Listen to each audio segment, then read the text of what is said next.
أعوذ بالله من الشيطان الرجيم بسم الله الرحمن الرحيم والصلاة والسلام على أشرف الأنبياء والمرسلين نبينا محمد وعلى آله وأصحابه أجمعين وأشهد أن لا إله إلا الله وحده لا شريك له وأشهد أن محمدا عبده ورسوله صلى الله عليه وسلم ثم أما بعد. Une réalité, c'est que ce qui se trouve dans notre cœur se matérialise par nos paroles et par nos actions. Ainsi, un cœur éduqué sur la véracité, sur la piété, sur la bonté, sur la droiture, ce cœur-là va se concrétiser, l'intérieur même de ce cœur va se concrétiser par des paroles douces, des paroles qui renferment la vérité du message de l'islam et qui renferment d'une façon plus générale le fait de dire toujours la vérité. Une personne qui ment sans arrêt, c'est une personne qui a un problème avec son cœur.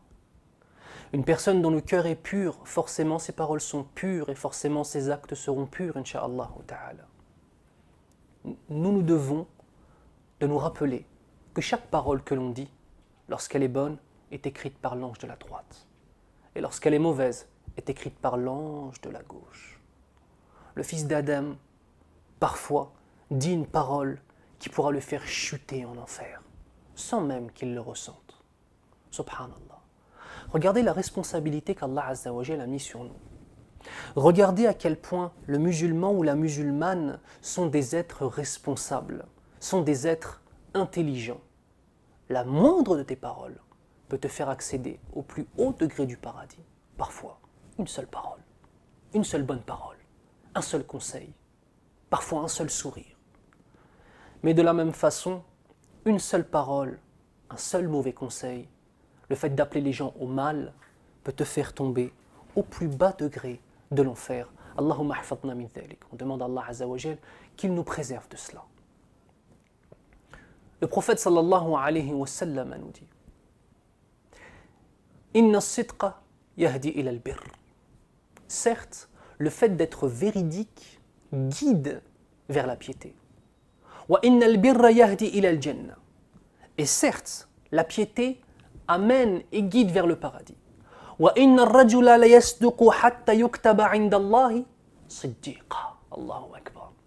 Et l'homme ne cesse de dire la vérité dans tout ce qu'il fait, dans tout ce qu'il dit, dans chacune de ses paroles, jusqu'à temps qu'il soit inscrit auprès d'Allah Azza wa Jal comme étant un véridique. Ya Rabbal Alamin, fais de nous des véridiques et inscris-nous auprès de toi comme faisant partie des véridiques. Ya Allah, Ya Allah. La suite du hadith est différente. Wa innal kadhiba yahdi ila al-fujur. Et certes, le mensonge guide et amène vers la perversité. Wa innal fujura yahdi ila an-nar. Et la perversité amène à l'enfer, guide vers l'enfer, dirige ses partisans vers l'enfer. وَإِنَّ الرَّجُلَ لَيَكْذِبُ حَتَّى يُكْتَبَ عِنْدَ اللَّهِ كَذَّابًا. Allahumma ahfadna ya Rabbal Alamin. Qu'Allah nous préserve. Et certes, l'homme ne cesse de mentir jusqu'à temps qu'Allah Azza wa Jal l'inscrive auprès de lui comme étant un menteur. Ce mensonge-là, ya Akhil Karim, ces paroles-là que tu dis, ces paroles-là que tu dis mon frère, que tu dis ma sœur, chaque parole est importante, dans le bien ou dans le mal. Regarde comment le prophète sallallahu alayhi wa sallam donne de l'importance au fait de dire la vérité. Ça amène la piété, ça amène le paradis. Quant au mensonge, c'est l'inverse. Une question intéressante est de savoir qu'est-ce qu'un mensonge, parce que souvent les gens ont une image assez limitée de qu'est-ce qu'un mensonge. Les gens pensent qu'un mensonge, c'est d'inventer quelque chose sur quelqu'un ou sur un sujet. Effectivement, c'est un mensonge. Mais cela ne se limite pas à cela. Donc le premier type de mensonge, c'est d'inventer une chose qui est complètement fausse. Le deuxième type de mensonge, c'est d'entendre une information et de rajouter quelque chose. Subhanallah. Comme par exemple, pour un mensonge complètement faux. Mohammed a dit sur Zayd qu'il le déteste, alors que Mohammed n'a jamais dit ça. Ça, c'est un mensonge pur et simple. Le mensonge où l'on entend une information et où on enlève une sorte d'information, une partie de l'information pour créer quelque chose de néfaste, ce serait par exemple, Mohammed a dit je déteste Zayd, effectivement il l'a dit, lorsqu'il s'énerve. Lorsqu'il s'énerve. Est-ce que cela signifie que Mohammed déteste Zayd sans arrêt? La réponse est négative. Il ne l'aime pas pour Allah Azza wa Jal lorsque Zayd s'énerve. Et la personne répète la parole en disant « Mohammed a dit qu'il déteste Zayd ». Ça aussi, c'est une forme de mensonge car c'est le fait d'avoir pris une information, de l'avoir enlevée pour changer le sens. Pour changer le sens. Le troisième type de mensonge, c'est de prendre une information et de la rajouter. Nous allons prendre un exemple qui ne va pas très loin. Un exemple qui nous concerne nous, tout simplement. Lorsque, par exemple, tu as eu une dispute avec quelqu'un et qu'ensuite tu racontes cette dispute aux gens autour de toi, tu fais un rapport sur ce qui s'est passé à ton épouse ou à un ami ou alors à des gens. Et lors de la discussion et lors de la dispute, en vérité, tu ne t'en es pas très bien sorti dans ta façon de répondre. Et lorsque tu vas re-raconter l'histoire, tu vas la tourner à ton avantage en rajoutant des paroles que tu n'avais pas dites. C'est un mensonge, mon frère. C'est un mensonge, ma sœur. Soit tu dis la vérité, soit tu te tais.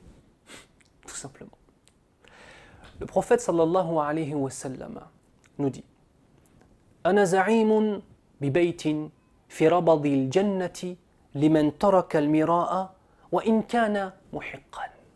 Le prophète d'Allah sallallahu alayhi wa sallam nous dit je promets une maison dans les premiers degrés du paradis pour celui qui délaissera la dispute alors qu'il a raison. C'est-à-dire que par rapport à une maslaha, par rapport à un avantage tiré pour les gens, tu es prêt à faire semblant d'avoir tort alors que tu as raison parce que tu vois que la personne en face de toi de toute façon ne changera pas. Donc pour éviter toute perturbation et toute dispute inutile, tu laisses la chose. Ça, c'est les premiers degrés du paradis. Regardez ensuite le prophète sallallahu alayhi wa sallam ce qu'il dit. وَبِبَيْتٍ فِي وَسَطِ الْجَنَّةِ لِمَنْ تَرَكَ الْكَذِبَ وَإِنْ كَانَ مَازِحًا. Allahu Akbar. Il nous promet ensuite une maison au milieu du paradis pour celui qui délaissera le mensonge même en plaisantant. Un mensonge lors d'une plaisanterie est considéré par Allah Azza wa Jal comme étant un mensonge.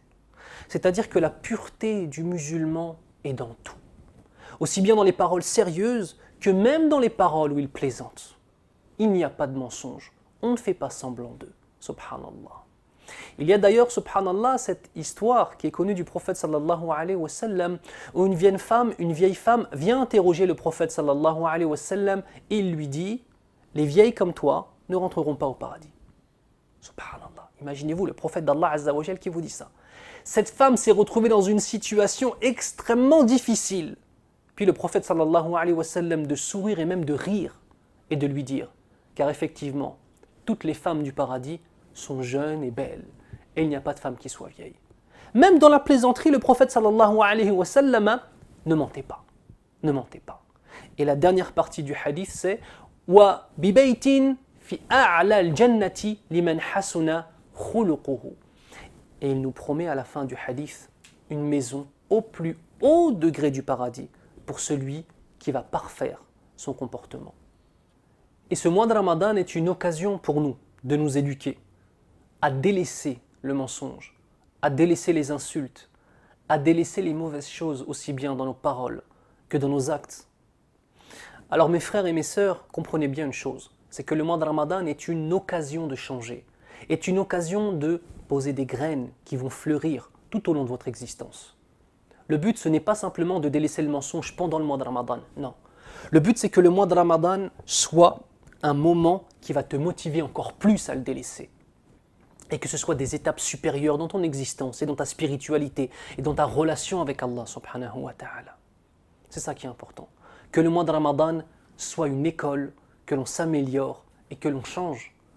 Mon frère, ma sœur, combien de jours de Ramadan sont passés? Nous avons dit 1 mois pour changer ta vie. Qu'est-ce qui a changé jusqu'à aujourd'hui? Aujourd'hui, nous sommes le combien du mois de Ramadan? Pose-toi la question. Qu'as-tu changé dans ton cœur, dans tes actions, dans tes paroles, dans ta relation avec le Coran, dans ta relation avec ton mari, avec tes enfants, dans ta relation avec Allah Azza wa Jal, dans tes prières de nuit, dans tes prières de jour, dans le khushu', dans la concentration que tu as dans la prière? Aujourd'hui, c'est peut-être déjà le moment de commencer à faire un bilan. Alors change ta vie, ya akhi. Change ta vie, ya ukhti. Demande à Allah Azza wa Jal de faire en sorte que nos vies changent pour le meilleur, c'est-à-dire pour son obéissance. Subhanak Allahumma wa bihamdik. Ashhadu an la ilaha illa ant. Astaghfiruka wa atubu ilayk. Sahafturukum ya ikhwan.